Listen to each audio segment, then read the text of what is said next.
Hey, good morning, good evening, good afternoon, wherever everybody may be. How are you, Mark? Great, great. How are you doing? Good. I always like to do a fresh hello, even though we've been talking for 10 minutes when the mic turns on. Super helpful. For those who've just tuned in, that's great because we just turned on. My name is Chris Hoyt. I am the president of Career Crossroads. I have with me the co-founder, Jay Crispin. We're doing a spotlight episode. This is a lot of fun. We do these with our solutions partners internal the organization, and we have one of my favorite people to chat with is Maury Hanigan from SparcStart. Maury, how are you? Really, how are you? I'm really doing great, and I'm excited about the CXR meeting next week. So, plug for that, the leadership meeting. It's a highlight of my calendar. I'm so pumped. We we do this all year. We bring the heads of TA together. We get the heads of our solutions team members together. It's just I get a little fidgety and giddy when we get this close because there's just so much planned, and we have some really cool keynotes. We have some fun activities. We have a few surprises. We have a few announcements. It's gonna be a big couple of days. And where you're on the hook, you have a 2-hour keynote that you're gonna do, which is very exciting. Okay, let me get on that.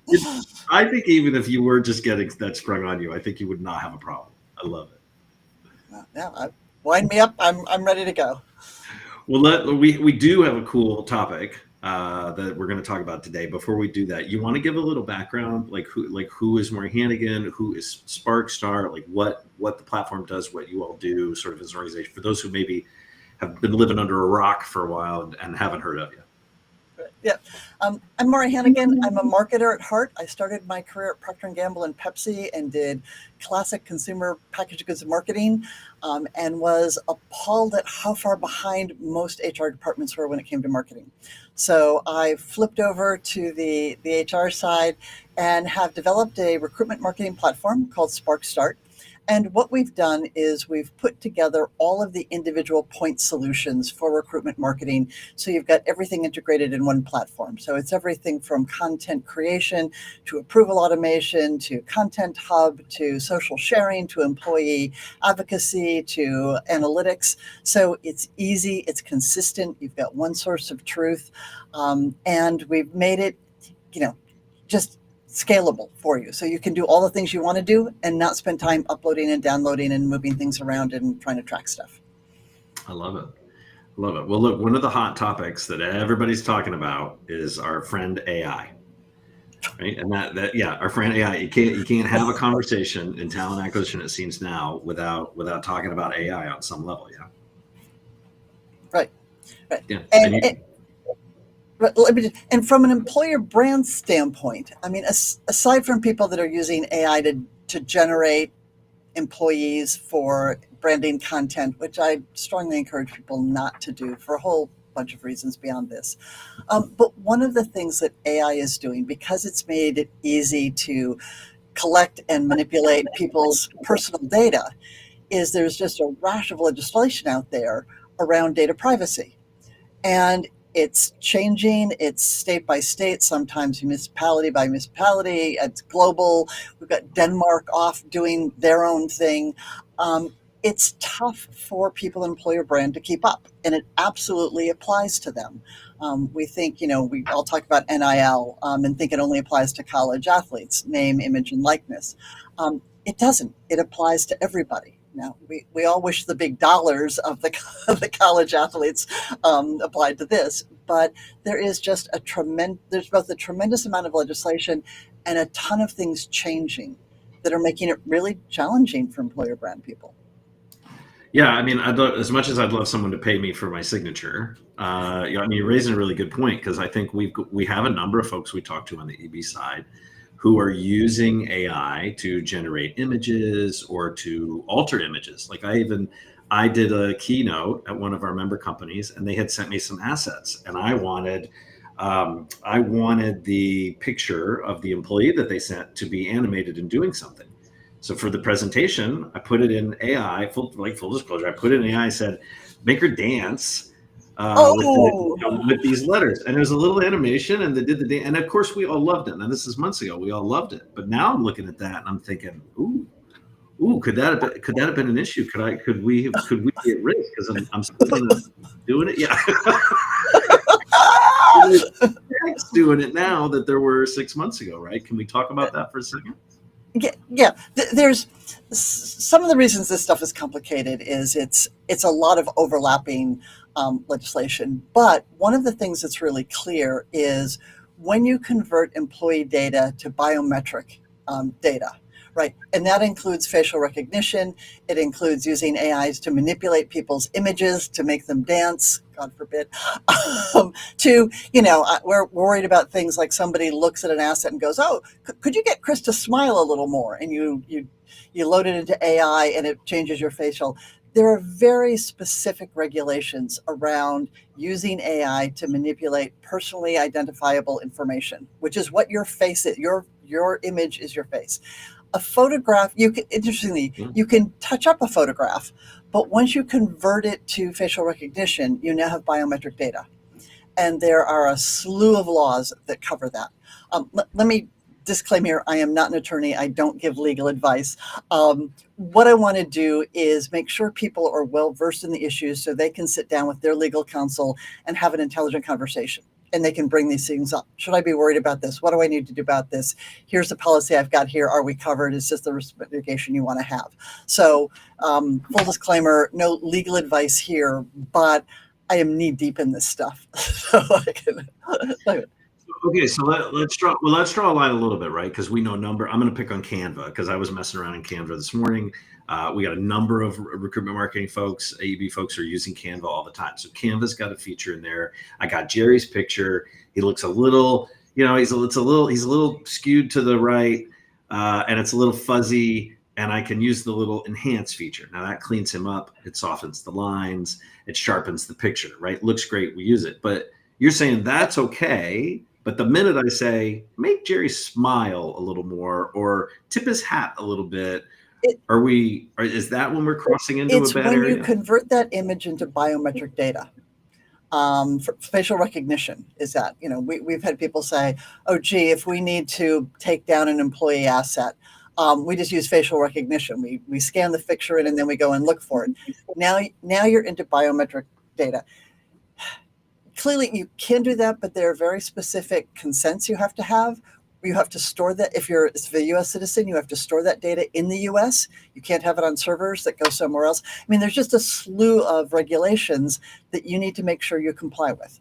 So you're generally safer to avoid the AI manipulation. Again, you can do it. You just need to make sure you do it in a compliant way.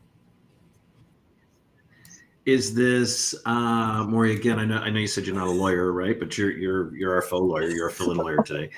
In the research that you're doing, how does this impact like organizations who maybe only have employees in the United States? Does it matter outside the U.S.? Can we just kind of do what we want? Is it easier in Europe? No. It's easier in Europe because GDPR is the most straightforward. There you've got one set of legislation, like one law that says, here's what you need to do. Now, it's also the strictest. It requires that you get consent from employees for each asset that you create. So none of this during orientation, you have them sign a general release. None of this drop a paragraph in your employee handbook and you're covered. None of those things fulfill the requirements of GDPR. The other interesting thing with GDPR, or I think the most interesting thing, is if an employee signs a consent, they can withdraw it. So you can have them sign a consent and the consent needs to be specific to the asset. You need to tell them where you're going to use it or how. I'm going to use this for recruitment marketing on the career site and social media and whatever else. And you need to put a date in it. How long? We'll use this for the next 2 years, the next 3 years, whatever. So you can do all of that, be compliant up front, and then the employee can turn around and go, please take it down. And you have 30 days to respond to them on how you're going to comply with this. So that's the strictest. And those requirements tend to be seeping into U.S. legislation as well.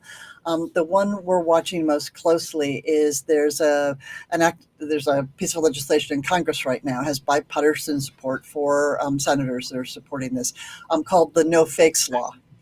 And the intention is to give you control over your image so that nobody can take it and manipulate it and put it out there on the internet.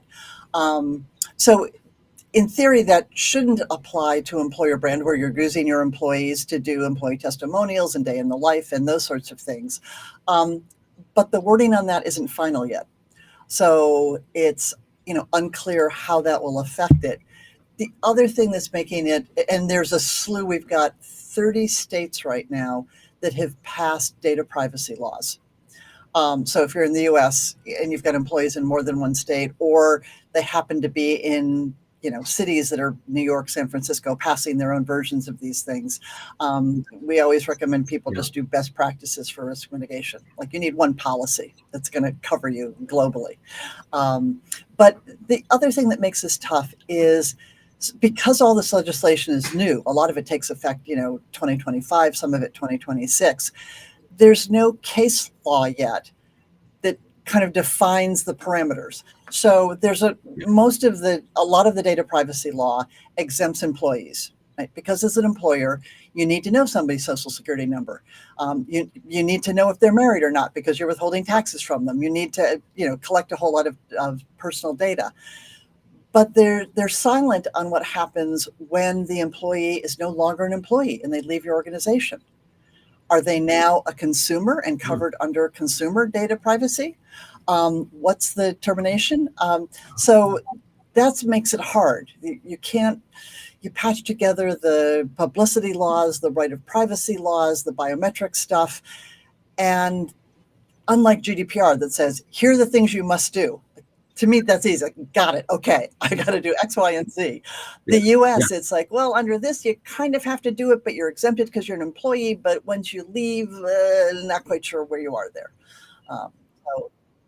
Yeah. Do you think if I'm a recruitment marketing or employer branding person right now, and I have assets that I'm using, so I've got employee pictures, is my safest approach right now to maybe go back and revisit my what's it called, my release documents that I've had everybody sign and maybe refresh those and include facial recognition to sort of CYA? I'd avoid the facial recognition right now. That's a level of regulation you'd like to avoid if you can, right? There's enough to do otherwise. The things that we're recommending to clients that they do and have built SparcStart to do, quite frankly, two parts. One is the consent piece. So you need to have the consent in place and it needs to cover the things that it needs to cover.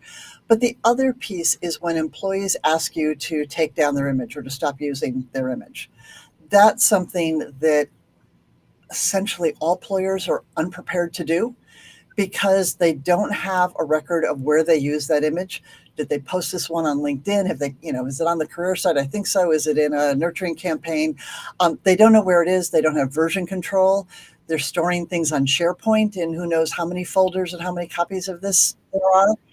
I was just going to say, 5 years ago, employers were proud to have created organized shared drives where they were just dumping pictures in by folder. But we're just not there anymore. Like you're right. There's no control. There's no way to tag things within SharePoint. So you don't know where it is. You need a centralized database and then you need those audit trails.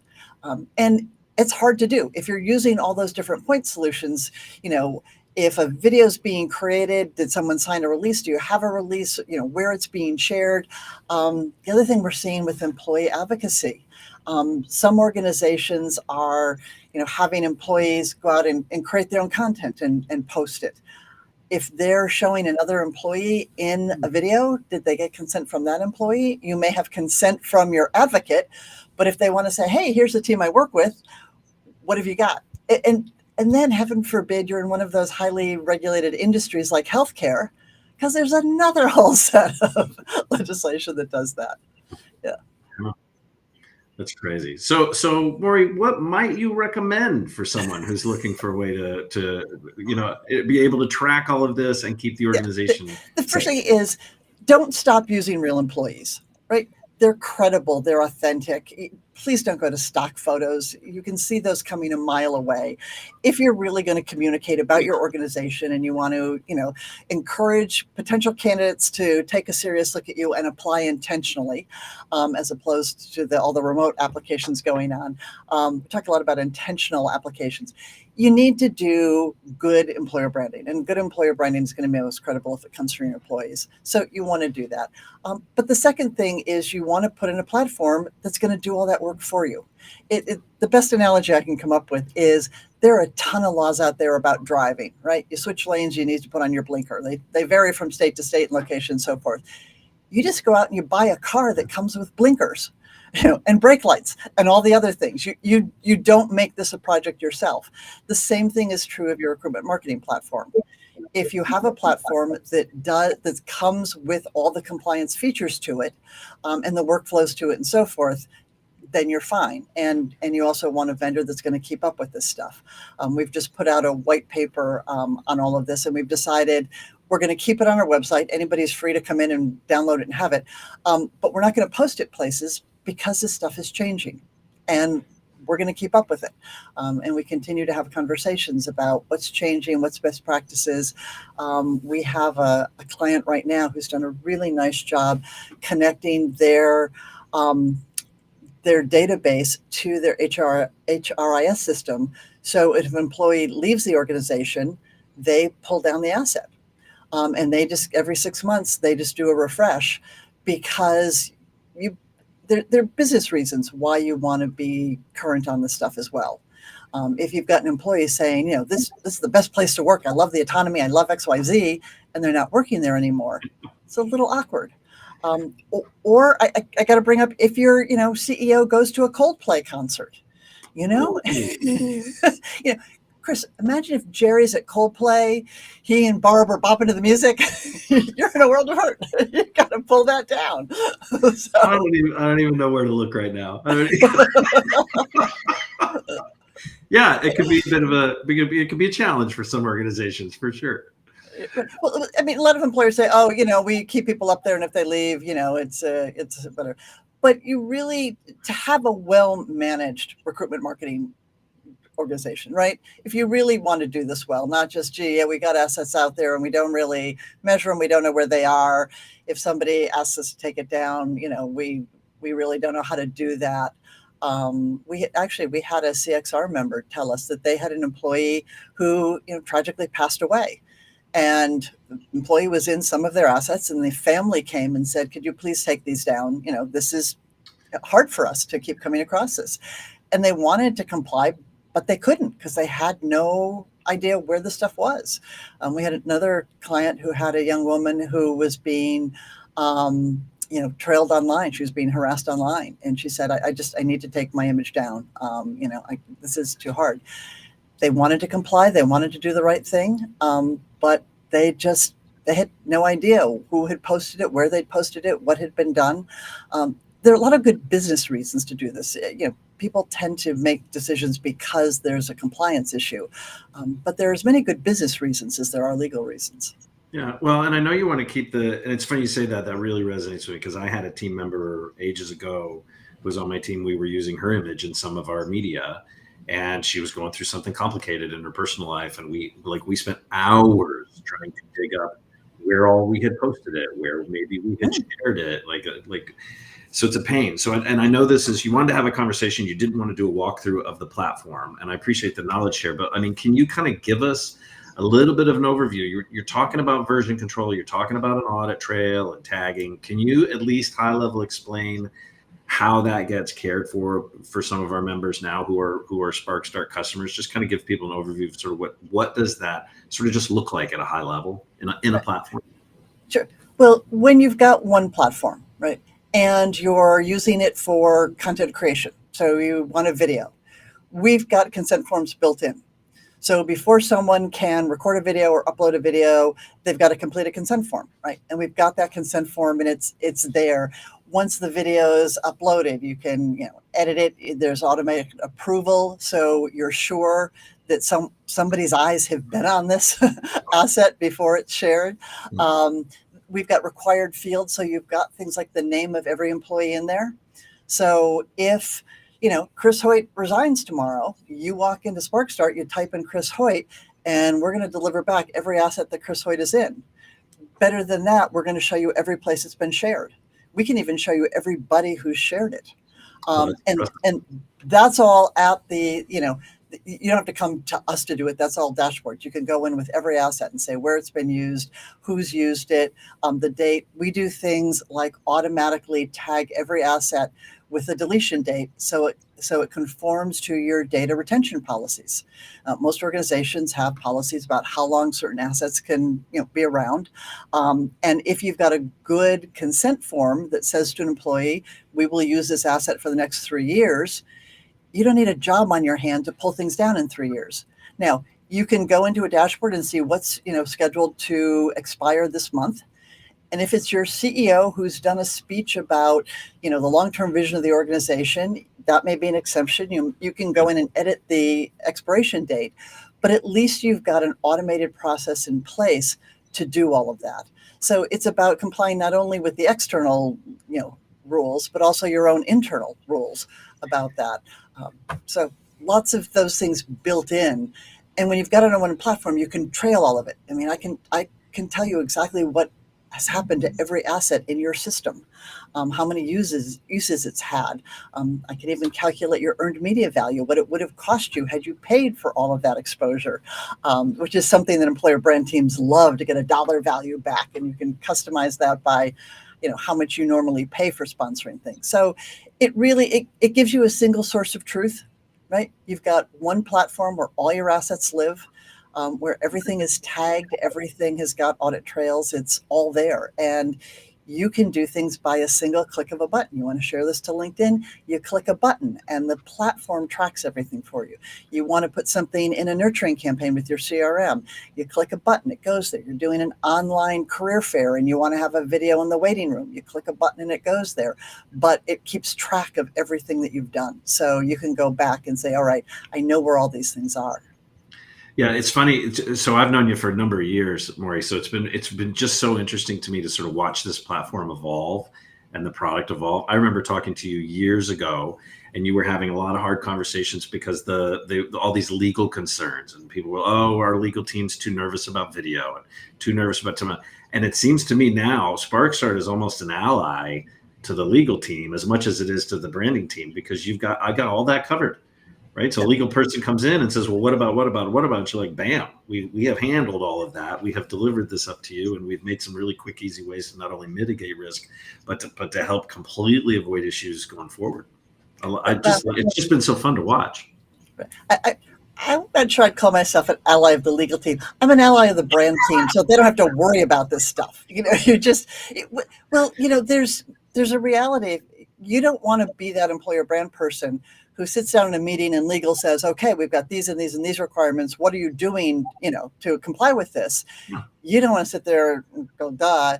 You want to respond with, I've got this, I've got this, I've got this.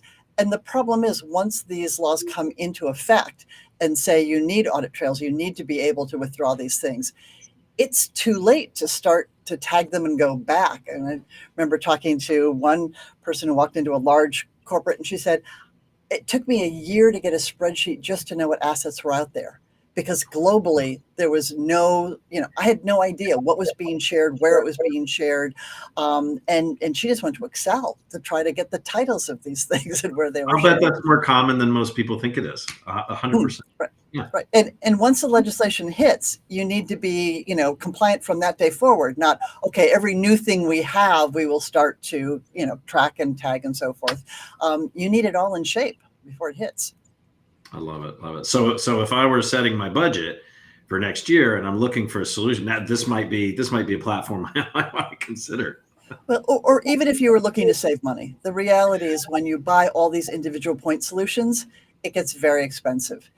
And you're just doing too much work, uploading things, downloading things, trying to keep track of, they measure, this data differently. Some people doing, impressions, some do views, some do downloads. So you want consistent data across all of your activities.